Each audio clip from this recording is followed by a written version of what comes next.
রাসূলের রক্তে তায়েফের জমিন ভিজলো, উহুদের ময়দানে রাসূলের দাঁত ভাঙলো, 3.5 বছর শিয়াবে আবু তালিবের ভিতরে বন্দি থাকলো, খাদ্য না পেয়ে গাছের ছাল আর লতা পাতা খেয়ে ছাগলের মতো পায়খানা করলো। আল্লাহ কি দেখে নাই? কথা বলেন, আল্লাহ কি পারতেন না তার ফেরেশতাদেরকে দিয়ে সাহায্য করতে? কিন্তু কেন করে নাই?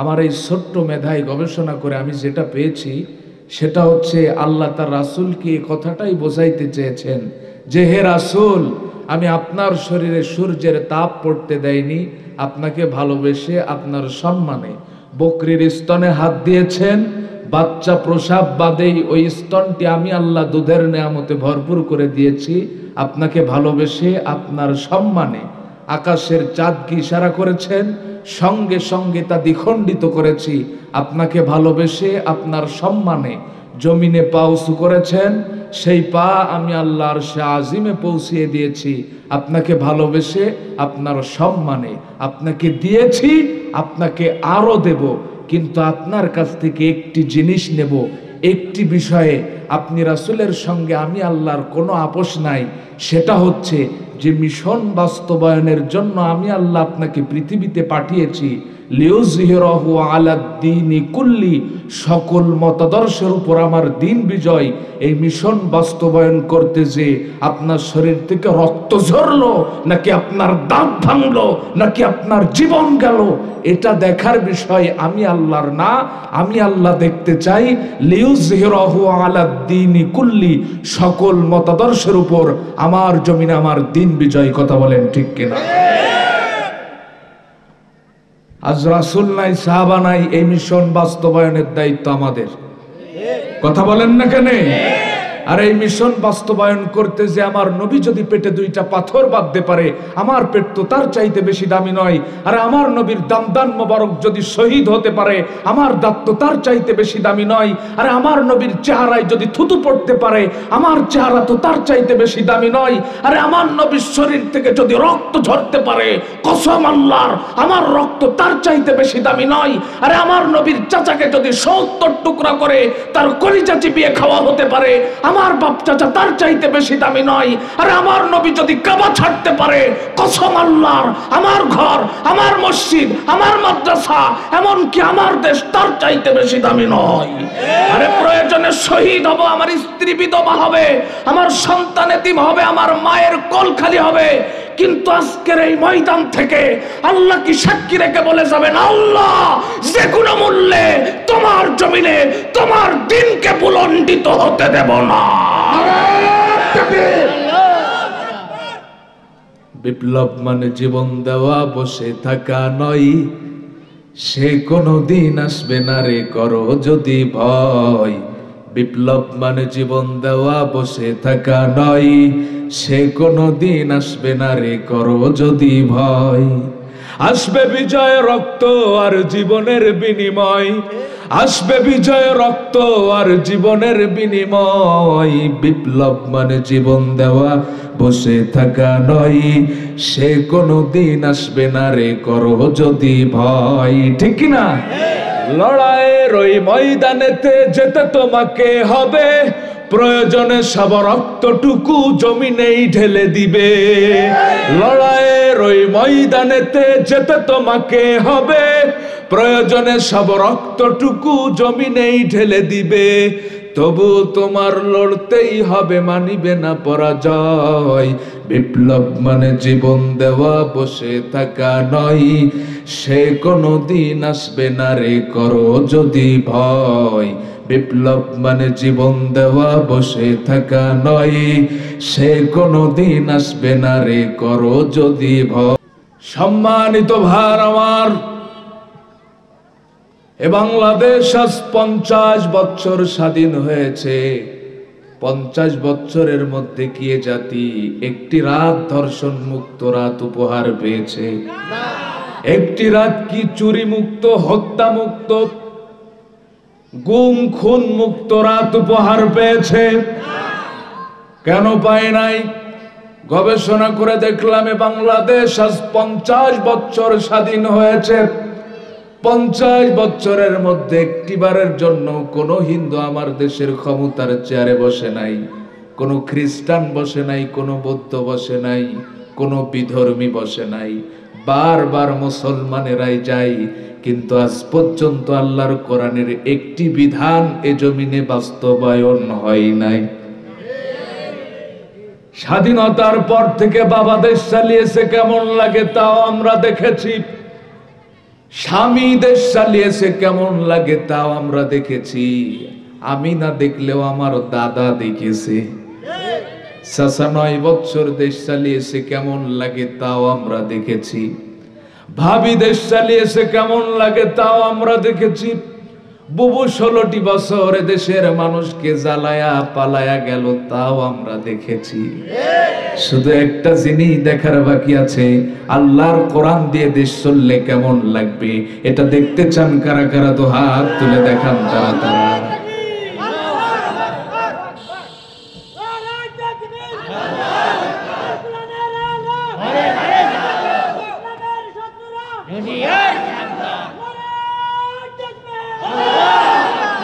সম্মানিত ভাইরা আমার, সুতরাং যতদিন পর্যন্ত কোরআন দিয়ে সমাজ রাষ্ট্র পরিচালিত না হবে, ততদিন পর্যন্ত সমাজ থেকে সুদ, ঘুষ, জেনা, ব্যভিচার, জুলুম, নির্যাতন বন্ধ হবে। আরো আস্তে গণ হবে, কারণ কোরআনে চুরির সমাধান, ধর্ষণের সমাধান আছে না নাই? আরো আস্তে গণ আছে না নাই? আল্লাহর কোরআন বলছে না, জানিয়াতু ওয়াজ-জানি ফাজলিদু কুল্লা ওয়াহিদিম মিনহুমা মিআতা জালদা। আল্লাহর কোরআন বলছেন, জেনামুক্ত সমাজ যদি করতে চাও, জেনাকার আর জেনাকারিনীকে পাথর নিক্ষেপ করে দুনিয়ার বুক থেকে বিদায় করে দাও। আর যদি আমার সমাজে জেনার বিচার এটা প্রতিষ্ঠিত থাকতো, 5 বছরের ছোট্ট মা শুরু করে 60 বছরের বৃদ্ধা ধর্ষিত হওয়া তো দূরের কথা, এদেশের দুষ্ট লম্পট যুবকদের স্বপ্ন দোষ পর্যন্ত বন্ধ হয়ে যেত। একটা হারবালের ট্যাবলেটের দরকার হতো না। চুরি মুক্ত সমাজ কেমনে গড়বেন, এর সমাধান আল্লাহর কোরআনে আছে না নাই? আরো আস্তে কোন আছে না নাই? আল্লাহর কোরআন বলছেন, আস-সারিকু ওয়াস-সারিকাতু ফাকতাউ আইদিয়াহুমা জাযাআম বিমা কাসাবা নাকালাম মিনাল্লাহ। আল্লাহর কোরআন বলছেন, চুরি মুক্ত সমাজ যদি গড়তে চাও, চোর এবং চুন্নিকে জনসম্মুখে হাত কেটে দাও। আর যদি আমার দেশে চোরের বিচার এটা প্রতিষ্ঠিত থাকতো, গরিব দুঃখী অসহায় মানুষের ত্রাণের চাল ডাল চুরি হতো না। নাকি মাগুরাই হয় নাই? আমার কথা যদি বিশ্বাস না হয়, কয়েক বছর আগের পেপার পত্রিকাগুলি খুলে দেখেন ভাই। কুয়েত, সৌদি আরবে তেলের খনি পাওয়া যায় মাটির নিচে, আর করোনার দুঃসময়ে আমার দেশের জনগণ তেলের খনি পেল কিছু নেতার খাটের নিচে। আর যদি কোরআন দিয়ে চোরের বিচার ফয়সালা করা হতো, এদেশের জনগণ ব্রিজ কালভার্টের ভিতরে রডের বদলে বাঁশ দেখতো না। এমনকি রাতের আধারে তাহাজ্জুদ পড়ে এদেশের জনগণের গণতান্ত্রিক অধিকার চুরি করার দুঃসাহস কারো বাপের বেটির হতো না। নাকি দীর্ঘ 16 বছরে এই চোর আপনাদের এলাকায় ছিল না? ছিল। তা কথা বলেন। আমার বয়স 26। আজ পর্যন্ত ভোট দেওয়ার সৌভাগ্য আমার কিসমতে জোটে নাই। আলহামদুলিল্লাহ বললেন? কোনে ওয়াজ করতেছি, কই 41 সালের আগে কেউ আমাদের নৌকা ডোবাতে পারবে না। এখন তো নদীও আছে, পানিও আছে, মাগার চালাবার জন্য নৌকাও নাই, মাঝিও নাই। কথা কন ঠিক কিনা? বুবু গো, ও তুমি কেমন নৌকার মাঝি, এখন তোমার নৌকা চলে না। বুবু গো, তুমি কেমন নৌকার মাঝি, এখন তোমার নৌকা চলে না।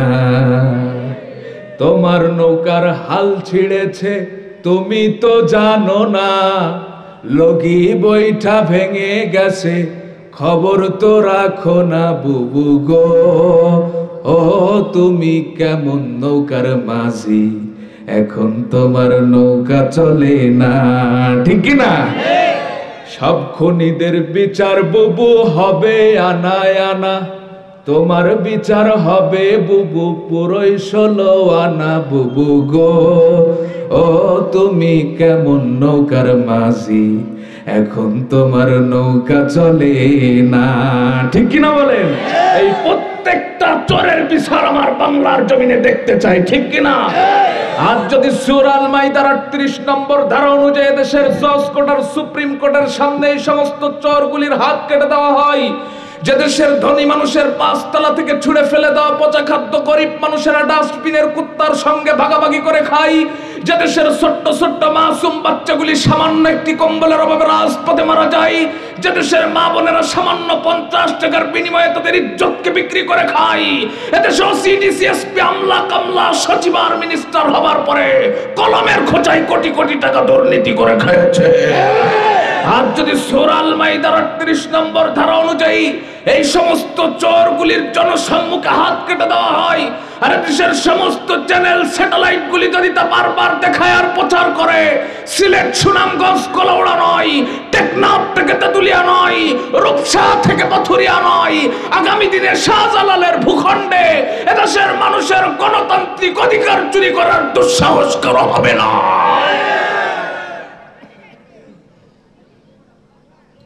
সম্মানিত ভাই আমার, আল্লাহর নবী বলেছেন, মান তামাসসাকা বিসুন্নতি ইনদা ফাসাদি উম্মতি ফালাহু আজরু মিয়াতি শাহিদ।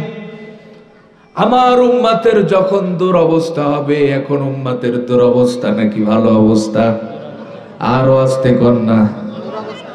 এই দুরবস্থার সময় আমার যে উম্মত আমার একটি মৃত সুন্নাতকে চিন্তা করতে পারবে, তার আমলনামায় 1-2টা নয় 100 গলা কাটা শহীদের সওয়াব দান করা হবে।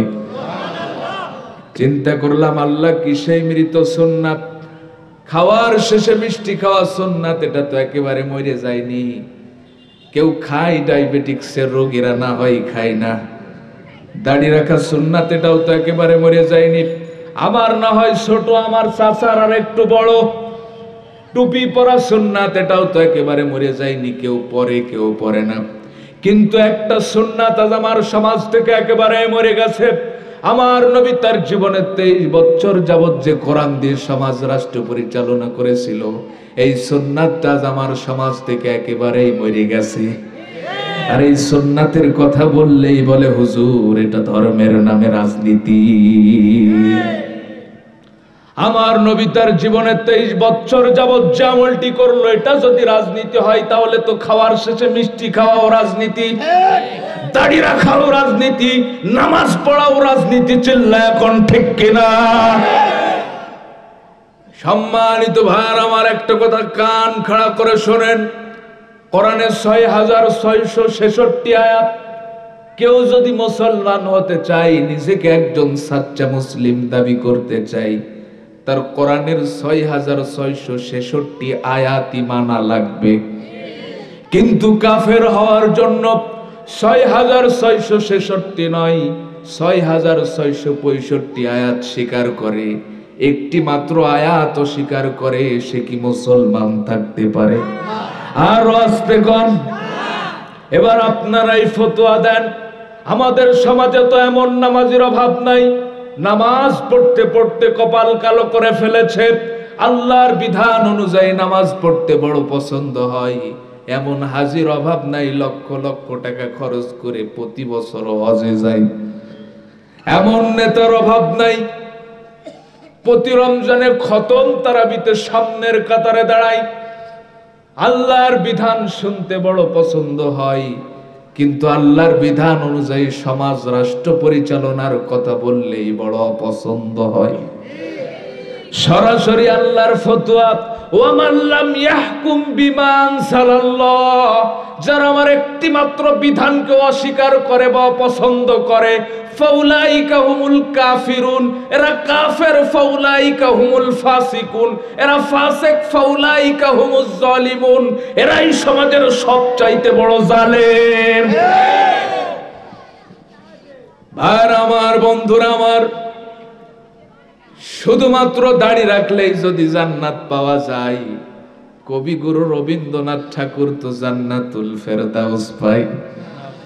আমাদের পার্শ্ববর্তী দাদা নরেন্দ্র মোদী, এদিনকে ফেসবুকে দেখলাম দাড়ির যে বহর, পরিচয় গোপন করে যদি বাংলাদেশের কোন মসজিদে যাই, মসজিদের খতিব সাহেব স্যালুট দিয়ে বলবে সামনে যান ভাই। শুধুমাত্র পাগড়ির বহর দেখেই যদি আল্লাহ জান্নাত দেয়, আমাদের পার্শ্ববর্তী দাদা ময়মোহন সিংকে রাখবেন কোথায়? সুতরাং শুধু দাড়ি, শুধু পাগড়ি, এটার নাম ইসলাম নয়। ব্যক্তিগত জীবনে, সামাজিক জীবনে, রাজনৈতিক জীবনে কোরআন মেনে চলার নামই হচ্ছে ইসলাম আর মুসলমান। আর যারা এই কথাটা বলেছে, দীর্ঘ 16 বছর তারা স্ত্রী সন্তান নিয়ে বাড়িতে থাকতে পারে নাই, পাট খেতে, ধান খেতে, কলা বাগানে মশার কামড় খেয়ে খেয়ে রাত কাটিয়েছে।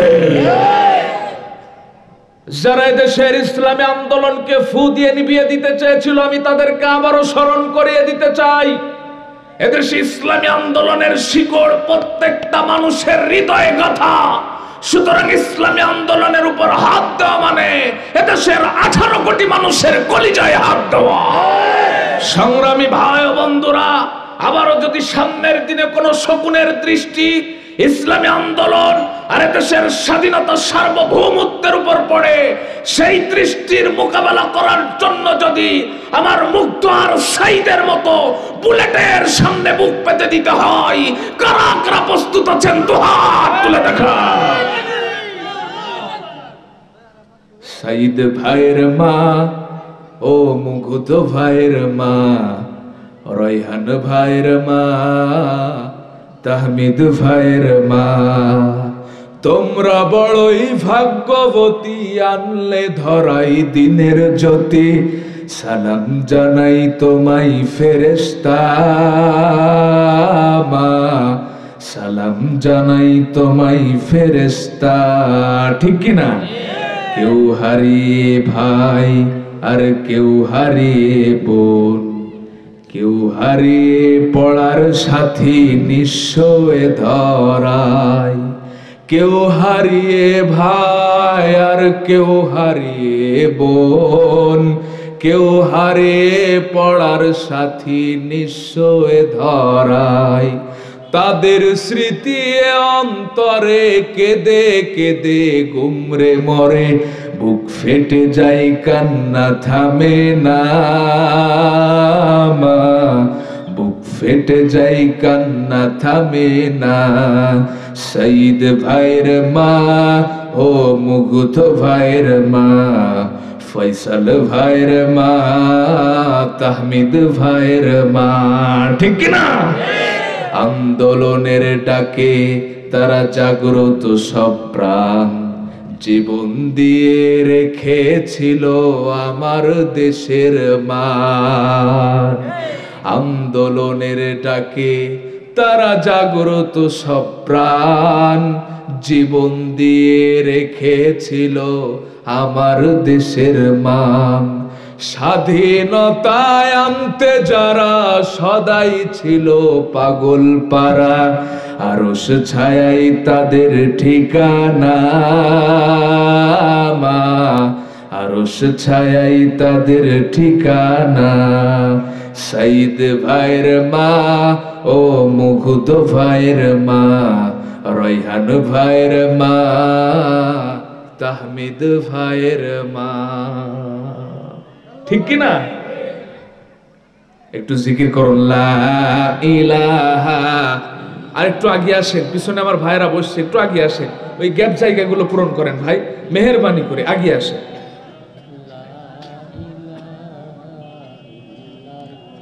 জোরে লা ইলাহা, জোরে লা ইলাহা। আপনারা কি কষ্ট পাচ্ছেন নাকি? পিছনের ভাইয়েরা রাগ করছেন নাকি? আমি কি আর একটু সামনের দিকে অগ্রসর হব? এই দিন প্রতিষ্ঠার আন্দোলন করতে যে আল্লাহর জমিনের সকল মতাদর্শের উপর আল্লাহর দিন বিজয়ের আন্দোলন করতে যে আল্লাহর নবীর একজন সাহাবা হযরতে মুসআব ইবনে উমাইর রাদিয়াল্লাহু তাআলা আনহু কতটা ত্যাগ স্বীকার করেছিল, আমি তার জীবনী থেকে খুব সংক্ষেপে কিছু কথা বলবো, শুনবেন তো আপনারা? সম্মানিত ভাই আমার, আল্লাহর নবীর সাহাবী হযরত মুসআব ইবনে উমাইর রাদিয়াল্লাহু তাআলা আনহু মক্কার সম্ভ্রান্ত পরিবারের একজন প্রভাবশালী যুবক ছিল। বাবার অঢাল সম্পদ, ছোট্টবেলায় বাবা মারা গিয়েছে, তার অঢাল সম্পদ হযরত মুসআব ইবনে উমাইরের জন্য রেখে গিয়েছে। মায়ের কাছে যখন যেটা চাই মা হযরত মুসআবকে তখন সেটাই দেয়। আল্লাহর নবীর সাহাবী হযরত মুসআব ইবনে উমাইর এতটা স্মার্ট আর বিলাসী যুবক ছিল, যেই পোশাক সকালে পরিধান করেছে সন্ধ্যায় আর সেই পোশাক পরিধান করে নাই। একবার যেই পোশাক পরিধান করেছে দ্বিতীয়বার আর সেই পোশাক পরিধান করে নাই। হযরত মুসআব ইবনে উমাইর যেই ঘোড়াটা ব্যবহার করত মক্কার বুকে সবচাইতে দামি ঘোড়া সেটাই ছিল। হযরত মুসআব ইবনে উমাইর যেই সুগন্ধিটা ব্যবহার করত মক্কার বুকে সবচাইতে দামি সুগন্ধি সেটাই ছিল। হযরত মুসআব ইবনে উমাইর যে রাস্তা দিয়ে হেঁটে যেত মানুষের বুঝতে মোটেও কষ্ট হতো না। যে রাস্তা দিয়ে হযরত মুসআব ইবনে উমাইর হেঁটে গিয়েছেন এতটাই স্মার্ট আর বিলাসী যুবক ছিল। আজও আমাদের সমাজে এই ধরনের কিছু স্মার্ট যুবক আছে না নাই? পিছনের যুবক ভাইয়েরা আছে না নাই? আজ তো যত সব স্মার্ট বিষয়গুলিকে আমার যুবকদের মাথায় স্মার্টনেস বলে ঢোকানো হয়। আজ থেকে কয়েক বছর আগে দেখি আমার দেশের যুবকের প্যান্টের হাঁটু ছিঁড়া। জিজ্ঞাসা করলাম কি ব্যাপার যুবক, অ্যাক্সিডেন্ট করেছো নাকি? আমারে কই কি কোন হুজুর এটা শাহরুখ খানের স্টাইল। আজ মাস যেতে দেরি হয় কিন্তু আমার দেশের যুবকের চুলের কাটিং পরিবর্তন হতে দেরি হয় না। জানুয়ারি মাসে শাহরুখ খান, ফেব্রুয়ারি মাসে সালমান খান, মার্চে যে সাকিব খান, এপ্রিলে যে ও নিজেই খান। যে ওর না আমার মায়েদের বোনেদের গলায় থাকার দরকার ছিল সে ওর না আজ আমার দেশের যুবকদের গলায় পেঁচায়া যুবকদেরকে বোঝানো হলো এটাই নাকি স্মার্টনেস। কি বলবো দুঃখের কথা, আজ থেকে যখন কয়েক দশক পূর্বে আমার দেশের মা বোনেরা রাস্তাঘাটে বাইর হতো মাথায় থাকতো একটা ঘোমটা, গায়ে থাকতো ঢিলা ঢালা বোরকা, আর এখন আমার দেশের মা বোনেরা রাস্তাঘাটে বাইর হয় মাথায় কোনো ঘোমটা নাই, গায়েও কোনো বোরকা নাই, ওড়না একটা গরুর দড়ির মতো পেঁচায়া কাদের দুই সাইড দিয়ে ছেড়ে দেয়। মাঝে মাঝে দেখলে মনে হয় ওর নদী গিয়েছে যমুনাই আর ও ব্রিজ দিয়েছে মাগুরাই। আর এখন তো আমার মা বোনেদেরকে জাতির সামনে উলঙ্গ ভাবে উপস্থাপন করার জন্য মোড়ে মোড়ে বিউটি পার্লারের ব্যবস্থা করা হয়েছে, নাকি এলাকায় নাই? যেখানে গেলে তুবড়া চামড়া টাইট করে দেয়, কালো মানুষ ফর্সা করে দেয়, এমন ফর্সা ওর চেহারার দিকে তাকালে মনে হয় 1200 ওয়ার্ল্ডের বাল্ব জ্বলতেছে, ওর পাত দিকে তাকালে বিদ্যুৎ নাই। হাতে মুখে নাকে গোপে এমন সোনোয়ার লিপস্টিক ও সকিনা, দেখলে মনে হয় নায়িকা শাবানা। 60 বছরের বুড়ি যাই আর 16 বছরের ছুরি হয়ে বাহির হয়। আওয়াজ তুলে বলুন কথা ঠিক কিনা ভাই? আল্লাহ বললেন অকরনা ফি বুয়ুতিকুন্না ওয়ালা তাবাররাজনা তাবাররুজাল জাহিলিয়াতিল উলা, তোমরা জাহেলি যুগের নারীদের মতো বেপরদায় রাস্তাঘাটে চলাফেরা করো না। আর আমার দেশের মা বোনেরা আজ পার্শ্ববর্তী দাদা বাবুদের দেওয়া হিন্দি ফিল্ম আর হিন্দি সিরিয়াল দেখে দেখে যেন উলঙ্গ হওয়ার প্রতিযোগিতায় নেমেছে। এই হিন্দি ফিল্ম আর এই হিন্দি সিরিয়াল আজ আমার দেশের যুব সমাজের চরিত্র নষ্ট করেছে, আজ আমার দেশের 12টা বাজিয়েছে, ঠিক কিনা? দেশের 12টা বাজাইলো রে হিন্দি ফিল্মে, দেশটা রসাতলে গেল রে নানা কুকর্মে। আরে সব দেখা মরি আমরা ভীষণ লজ্জা শরমে, হিন্দি ফিল্মে দেশের 12টা বাজাইলো রে হিন্দি ফিল্মে, ঠিক কিনা? আরে ফিল্ম দেখা 9 বছরের সলিমুদ্দির পলাই 6 বছরের জরিনারে দেয় যে গলায় মালা, দেয় কি দেয় না? আরে ফিল্ম দেখা নেশা কইরাই আব্বারে কয়টা ডিগো, হিন্দি ফিল্মে দেশের 12টা বাজাইলো রে হিন্দি ফিল্মে, ঠিক কিনা? সম্মানিত ভাই আমার, কি বলবো দুঃখের কথা, এদেশের সর্বোচ্চ বিদ্যাপীঠগুলি যেখানে জাতির চরিত্র গঠনের শিক্ষা দেওয়া হয়, সেই সর্বোচ্চ বিদ্যাপীঠগুলিতেও রাসূলের জীবনীকে ছুঁড়ে ফেলে দিয়ে ট্রান্সজেন্ডার আর ডারউইনের মতবাদ শিক্ষা দেওয়া হয়। এদেশের সর্বোচ্চ বিদ্যাপীঠগুলিতে গেলে তো লজ্জায় মাথা নিচু হয়ে যায়। গাছের গোড়ায়, গাছের মাজায়, গাছের আগায় সব কবুতরের বাচ্চার মতো জোড়াই জোড়াই। কার্তিক মাসের কুত্তার লজ্জা শরম আছে, কিন্তু এদের কোনো লজ্জা শরম নাই। কি দেবে রায় জাতিকে, যে জাতির চরিত্র নাই, যে জাতির ইউনিভার্সিটির ছেলেরা চরিত্রহীন, বিয়ের আগে অন্য মেয়েকে পাশে বসায় কোলে বসায় ঘন্টার পর ঘন্টা প্রেম করে, এরা যখন বড় হয়ে ওসি হবে, ডিসি হবে, টিভি হবে, ওই যে আমাদের ভাতের হোটেলের মালিক হাউন আঙ্কেলের মতো 16 সেকেন্ডের ভিডিও গোটা দেশবাসী দেখতে পাবে। কি দেবে রায় জাতিকে, যে জাতির চরিত্র নাই? আর আমরা তো সেই জাতি, যে জাতি অস্ত্রের বলে বিজয় অর্জন করে নাই, অর্থের বলে বিজয় অর্জন করে নাই, জনশক্তির বলে বিজয় অর্জন করে নাই, ঈমান আর চরিত্রের বলে বিজয় অর্জন করেছে। আর সেই জাতির চরিত্র নষ্ট করার জন্য সকল প্রকার ষড়যন্ত্র চলছে। বিয়ের আগে ভালোবাসা, বিয়ের পরে নিজের ঘরের স্ত্রী বাদ দিয়া, মিটার লাইন বাদ দিয়া সাইড লাইনের প্রতি ভালোবাসা। গোটা দেশ এখন অবৈধ প্রেম আর অবৈধ ভালোবাসার জোয়ারে ভাসতেছে। পিতামাতা বিয়ে দিতে চাই, কয় না, চাকরি না করে বিয়ে করব না, বুঝতে হবে লাইন ক্লিয়ার আছে নাই, কেন বিয়ে করতে চাই না। 6 বছর বিদেশ থাকার পর কুয়েত থেকে যখন দেশে ফিরে এসেছে, পিতামাতা বিয়ে দিয়েছে, বাসর রাত্রে স্ত্রী কয় ডন্ট টাচ মি, খবরদার আমাকে স্পর্শ করবা না। কয় বিকজ, কয় পাশের বাড়ির আব্দুর রহিমের সঙ্গে আমার 2 বছরের সম্পর্ক, আমি তাকে ছাড়া তোমাকে নিতেই পারবো না। বেচারা কান্দে আর কয় আল্লাহ করলাম কি, আরে হইল কি? 50,000 টাকা দামের সেগুন বাগিচার খাট, মেম সাহেব তাকে খাটের উপরে, মুরব্বী খাটের নিচে, তসবি টানে আর কয় মিলন হবে কত দিনে। হঠাৎ করে একদিন হাড়ির তলের কালি মুখে মেখে চোর ঢুকেছে ঘরে, ঘরের দরজা খোলা, মেম সাহেব খাটের উপরে। মেম সাহেব বুঝতে পারলো কি যেন ঘরের ভিতরে ঢুকলো, খাট থেকে এক লাফ দিয়া স্বামীরে জড়ায় ধরে বলতেছে, ওই দেখো আজরাইল আসতেছে, আজরাইল। স্বামী ঘর থেকে বাইর হয়ে দেখে, কি ব্যাপার রফিক, তুই আমার বন্ধু মানুষ, এত রাত্রে আমার বাড়িতে?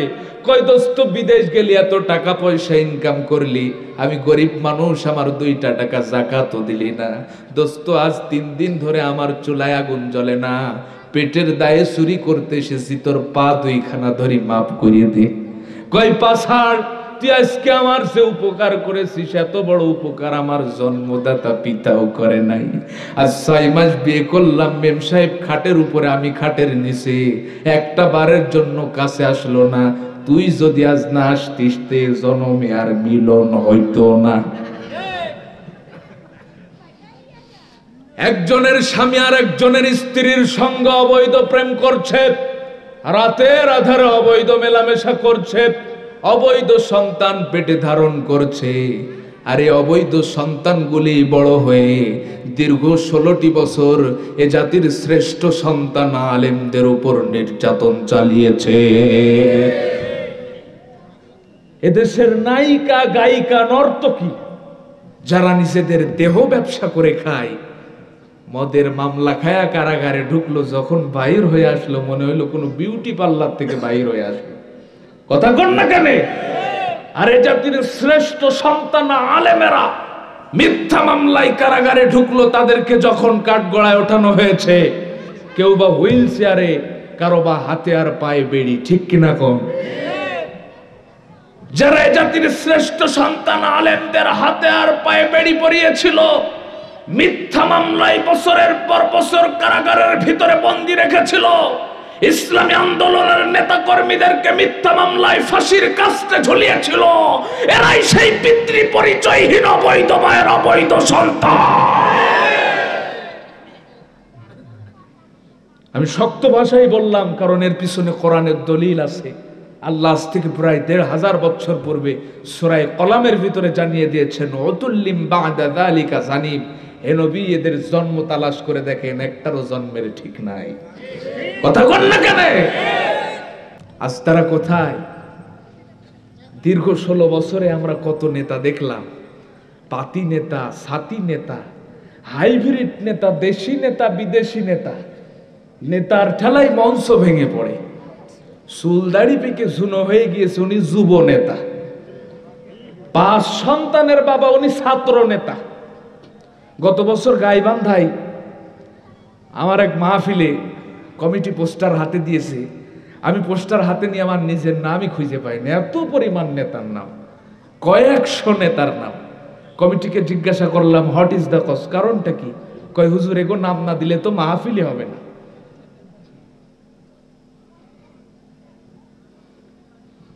আজ তো আলহামদুলিল্লাহ কোরআনের মঞ্চটা আলেম ওলামা দিয়ে ভরপুর, কিন্তু দীর্ঘ 16 বছরে এই মঞ্চে আমরা কাদেরকে দেখেছি? লাউ সোরা, কদু সোরা, ছাগল সোরা, মুরগি সোরা, ফেন্সিডিল ইয়াবা, সারা রাত মাল খায়া টাল হইয়া গাছের ধাক্কা দিয়ে বলে ভাইজান সাইড দেন, আর কতক্ষণ খাড়ায় থাকবেন। এরাই কোরআনের মাহফিলের প্রধান অতিথি। দাড়ি নাই, মশরিকে সিটিরাকের বাম্পারের মতো, আউযুবিল্লাহ বিসমিল্লাহ সহিভাবে বলতে পারে না, এসে আমাদেরকে থ্রেট দিত যে হুজুর কথাবার্তা কিন্তু খুব সাবধানে বলবেন, কোরআন হাদিস কিন্তু আমরাও কম বুঝি না। এদের যন্ত্রণায় কোরআনের মাহফিল তো অনেক পরের কথা।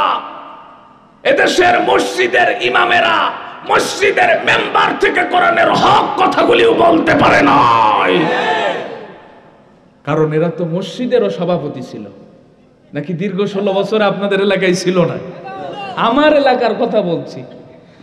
সারা মাস খোঁজ নাই, ইমাম সাহেবের যেদিন বেতন দেওয়ার সময় হয় 180 টাকা গজের পাঞ্জাবি গায়ে দিয়ে মসজিদে যাই, দেখলে মনে হয় জান্নাত থেকে পালিয়ে এসেছে। সেই রকম ডাটে যে কয় ইমাম সাহেব, ইমাম সাহেব, ঠিক মতো আজানও দেন না, নামাজও পড়েন না, বেতনও তো কম দেন না।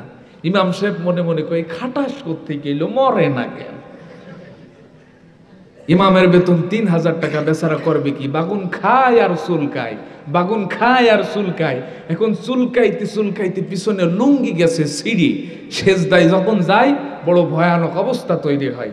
এই সভাপতি কিছু মুসল্লি নিয়ে প্রাইভেট ভাড়া করে মাগুরায় মুফতি সাহেবের কাছে গেছে ফতোয়া নিতে, যে মুফতি সাহেব, আমাদের ইমাম সাহেব যখন সেজদায় যায় বড় ভয়ানক অবস্থা তৈরি হয়, এবার আপনি ফতোয়া দেন, এই ইমামের পিছনে কি আমাদের নামাজ হয়? মুফতি সাহেব বড় চালাক মানুষ, কয় ইমামের বেতন কত? কয় 3000 টাকা। করোনার সময় দিতাম 2000 টাকা, কারণ মুসল্লিও কম, বেতনও কম। মুফতি সাহেব কয় তোমাদের মতো মুসল্লির নামাজ পড়াতে লুঙ্গি লাগবে, এটা কোন কিতাবে আছে? কথা বলেন। আজ তারা কোথায়? হ্যাঁ, ছোট্ট একটা গল্প মনে পড়ে গেল, শোনাবো আপনাদের। আপনারা কষ্ট পাচ্ছেন নাকি? পিছনের ভাইয়েরা কষ্ট পাচ্ছেন নাকি? এক রাজার এক বিশাল সুঠামদের শক্তিশালী হাতি ছিল। এখন রাজার হাতি তো বোঝেন তো, খাওয়া দাওয়া, আদর যত্ন, কোনো কিছুর ত্রুটি নাই। রাজার বিশাল সুঠাম দেহের শক্তিশালী হাতি। এখন রাজা একদিন তার হাতি পরিদর্শন করতে যে দেখে ছোট্ট একটি কুনো ব্যাঙ চিনেন আপনারা, যেই ব্যাঙগুলি ঘরের কোণে কোণে থাকে, এই ছোট্ট একটা কুনো ব্যাঙ তার বিশাল সুঠাম দেহের হাতিরে লাথি দেয়। তো রাজার মনে বড় কৌতূহল জাগলো যে সামান্য একটা কুনো ব্যাঙ হয়ে আমার হাতিরে লাথি দেয়, এই দুঃসাহস ও পেল কোথায়? তো রাজা বিষয়টা ক্লিয়ার ভাবে বুঝবার জন্য কুনো ব্যাঙের কাছে গেল, যে দেখলো কুনো ব্যাঙ যেই জায়গায় বসে আছে ওর পাছার নিচে একটা স্বর্ণের কয়েন। কিসের কয়েন? রাজা বুঝতে পারলো, আচ্ছা তাহলে এই পাওয়ারে তুমি আমার হাতিরে লাথি দাও, কিন্তু বেটা একটা বারের জন্য চিন্তা করো না, আমার হাতি যদি তোরে পা দিয়ে একটা পাড়া দেয় তোর অস্তিত্বই থাকবে না। কথা বলেন না কেন? আজকের দিনেও যারা ওই দিল্লির দাদা বাবুদের পরে ইসলামী আন্দোলনের মতো সুমাম শক্তির অস্তিত্ব বিলিয়ে দিতে চেয়েছিল, আজ তাদের অস্তিত্বই বিলীন হয়ে গেছে। ইসলামী আন্দোলন এদেশে মাথা উঁচু করে দাঁড়িয়ে আছে। আজ তারা কোথায়? আরে ওদের সারা দেশটা কেমন লাগে ফাঁকা ফাঁকা। আরে ওদের সারা দেশটা কেমন লাগে ফাঁকা ফাঁকা। আরে আইন মন্ত্রী আটকে গেল আইনের ওই ফাঁকে। আরে দাড়ি ছাড়া দরবেশেরই ভণ্ড ভণ্ড লাগে। আরে আইনের ওই ফাঁকে দাড়ি ছাড়া দরবেশেরই ভণ্ড ভণ্ড লাগে। আরে শুনছি কত নেতা নেত্রী, আরে শুনছি কত নেতা নেত্রী খাইতেছে ভাই ডান্ডা। বিচারপতি কালা মানিকের ফাটিয়েছে নাকি আন্ডা। আরে বিচারপতি কালা মানিকের ফাটিয়েছে নাকি আন্ডা। আরে ওদের সারা দেশটা কেমন লাগে ফাঁকা ফাঁকা। আরে কোথায় গেল সংসদে ওই মমতাজের গান। আরে কোথায় গেল হযরত বলা স্বামী মুসলমান। আরে কোথায় গেল সংসদে ওই মমতাজের গান। আরে কোথায় গেল হযরত বলা স্বামী মুসলমান। আরে কোথায় গেল আরাফাত আর ব্যারিস্টার সুমন। কথা বলার সময় তারা করে নিয়োজন। আরে ওদের সারা দেশটা কেমন লাগে ফাঁকা ফাঁকা। ঠিক কিনা? আরে কাউয়া কাদের জাফর সাড়ে জানি না কোথায় আছে। গোপনে কি তারাও গেল মোদি দাদুর কাছে। আরে কাউয়া কাদের জাফর সাড়ে জানি না কোথায় আছে। গোপনে কি তারাও গেল মোদি দাদুর কাছে। আরে কোথায় গেল এসালমের। আরে কোথায় গেল এসালমের কাড়ি কাড়ি টাকা। ওদের সারা দেশটা কেমন, কথা বলে না কেন? ওদের সারা দেশটা কেমন। আজ কোথায় গেল তাদের অস্তিত্ব? ঠিক কিনা কন? এই জন্য অহংকার করতে নেই। অহংকার হচ্ছে আল্লাহর চাদর। কোন মাখলুক সেই চাদরের উপর হাত ওঠাক, এটা আল্লাহ পছন্দ করে না। ঠিক কিনা কন? যুগে যুগে যারাই অহংকার করেছে তাদের এইভাবে পতন হয়েছে। ঠিক কিনা বলেন? একটু জিকির করুন, লা ইলাহা, জোরে লা ইলাহা, সুবহানাল্লাহ আলহামদুলিল্লাহ, লা ইলাহা ইল্লাল্লাহ। জোরে সুবহানাল্লাহ আলহামদুলিল্লাহ, লা ইলাহা ইল্লাল্লাহ। জোরে বলেন সুবহানাল্লাহ।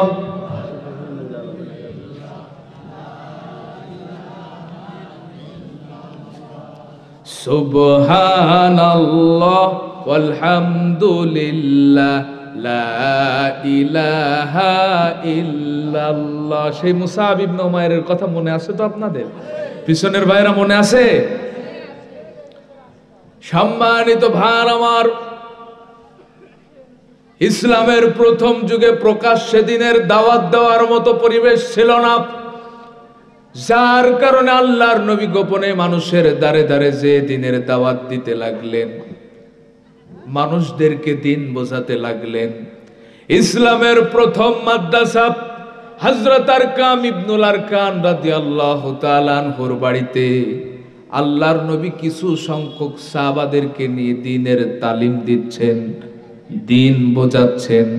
ঠিক এইরকম একটি গুরুত্বপূর্ণ মুহূর্তে হযরতে মুসাব ইবনে উমাইরের কাছে সংবাদ পৌঁছালো যে আব্দুল্লাহর পুত্র মুহাম্মদ সে কি এক নতুন ধর্মের প্রচার করছে আর নিজেকে নাকি একজন নবী দাবি করছে।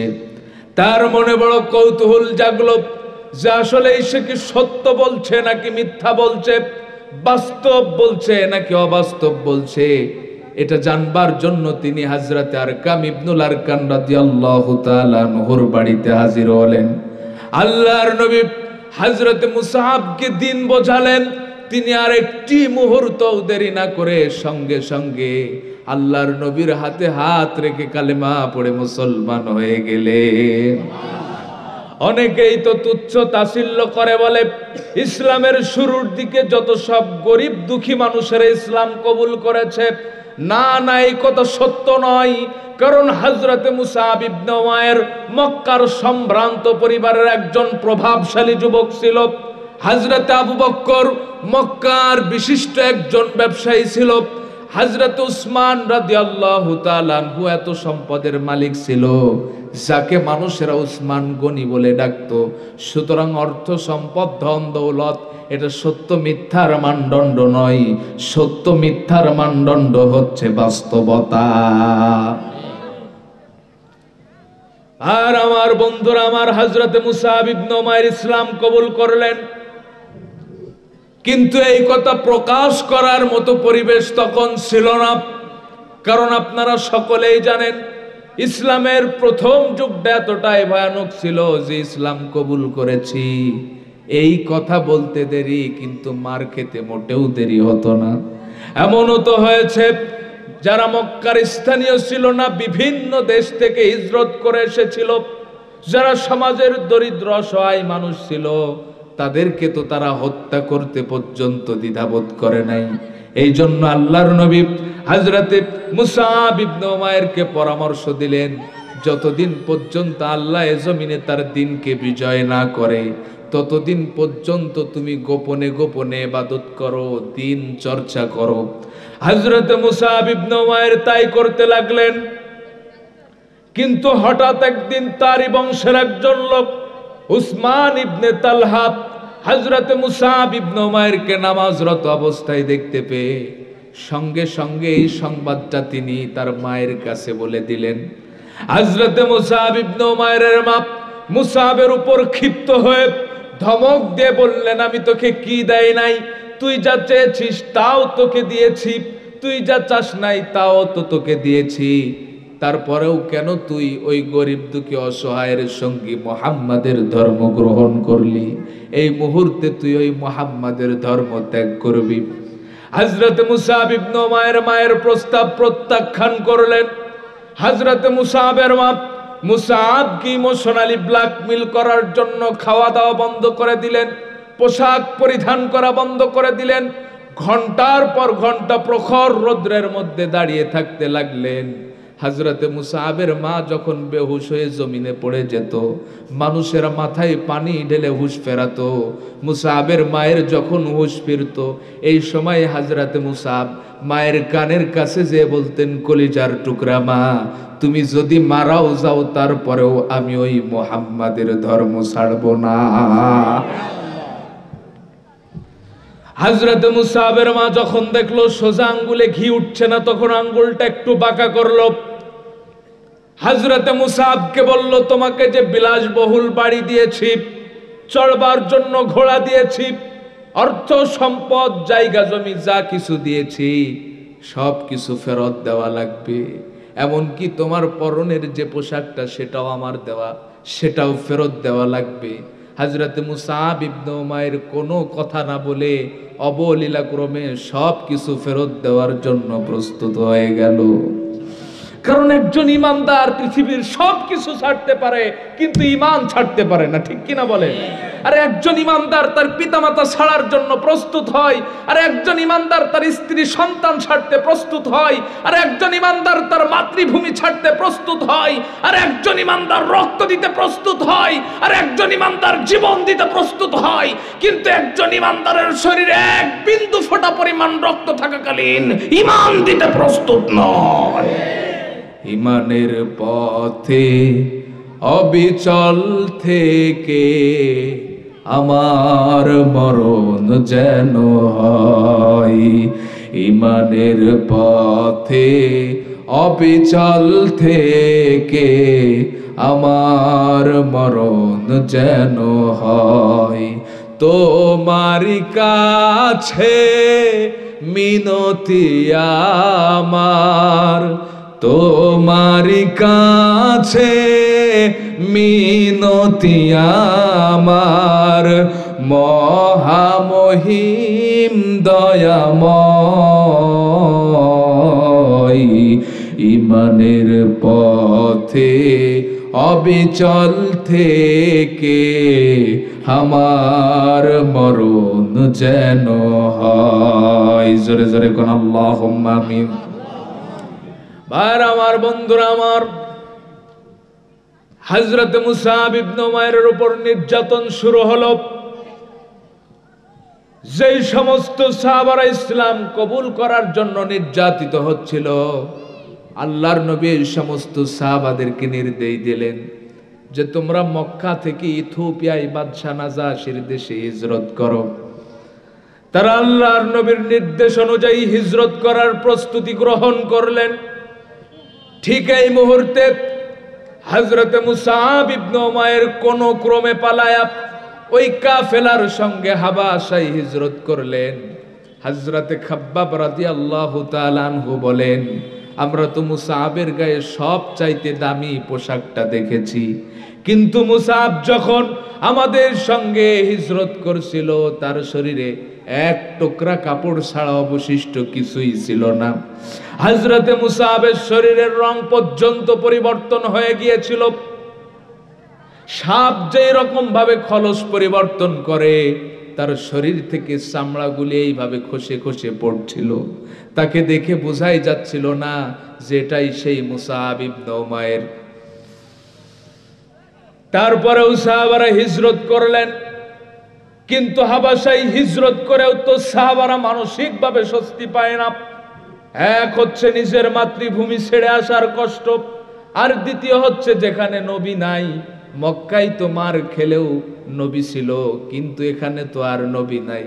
আর সাহাবাদের জন্য সবচাইতে বড় কষ্টের বিষয় ছিল এটা। এরপরেও দিন কাটছিল, হঠাৎ করে তাদের কাছে সংবাদ পৌঁছালো যে মক্কার সমস্ত মানুষেরা কালেমা পড়ে মুসলমান হয়ে গিয়েছে। তখন তারা চিন্তা করলো, তাহলে আর খামাখা এই খ্রিস্টান রাষ্ট্রে আমাদের থেকে লাভটা কি?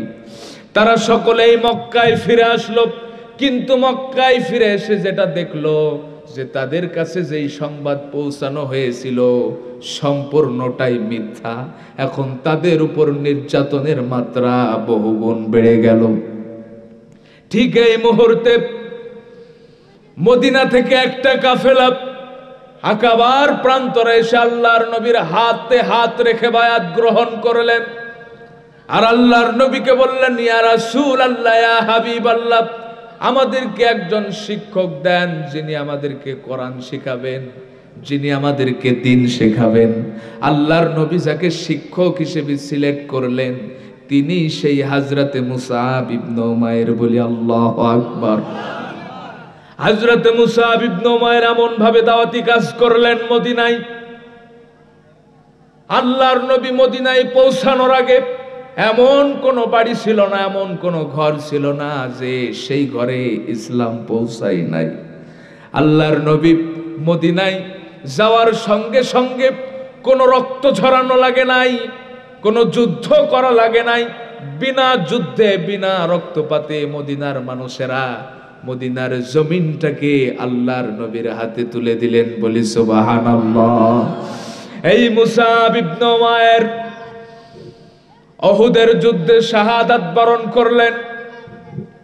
এক হাতে কালেমার পতাকা আর এক হাতে অস্ত্র নিয়ে যুদ্ধ করেছেন। কাফেররা ডান বাহুতে আঘাত করলো। হযরতে মুসাব ইবনে উমাইরের ডান বাহুটা কেটে গেল। বাম বাহুতে আঘাত করলো, বাম হাতটাও কেটে পড়ে গেল। হযরতে মুসাব ইবনে উমাইর শাহাদাত বরণ করলেন। যুদ্ধ যখন শেষ হয়ে গেল, সমস্ত শহীদদের রূহগুলি যখন যুদ্ধের ময়দানে খোঁজা হচ্ছিল, খুঁজতে খুঁজতে যুদ্ধের ময়দানের এক প্রান্তে হযরতে মুসাব ইবনে উমাইরের লাশটাও পাওয়া গেল।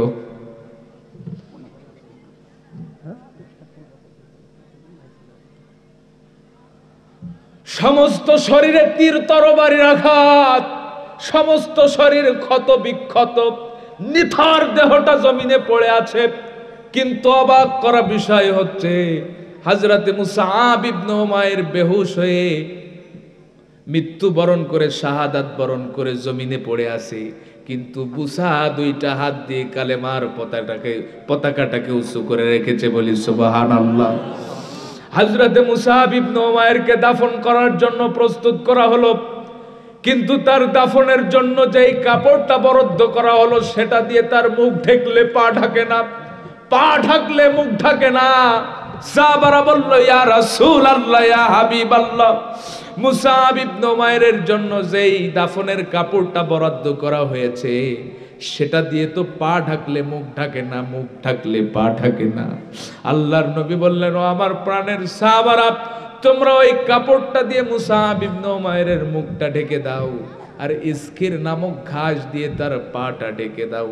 একটাবারের জন্য চিন্তা করেন, যেই মানুষটা জীবনে এক পোশাক দ্বিতীয়বার ব্যবহার করে নাই, আল্লাহর জমিনে আল্লাহর দিন প্রতিষ্ঠার আন্দোলন করতেছে, মৃত্যুর সময় শরীর ঢাকার মতো এক টুকরা কাপড় পাই নাই। আমি আপনি সেই দিন প্রতিষ্ঠার আন্দোলন কত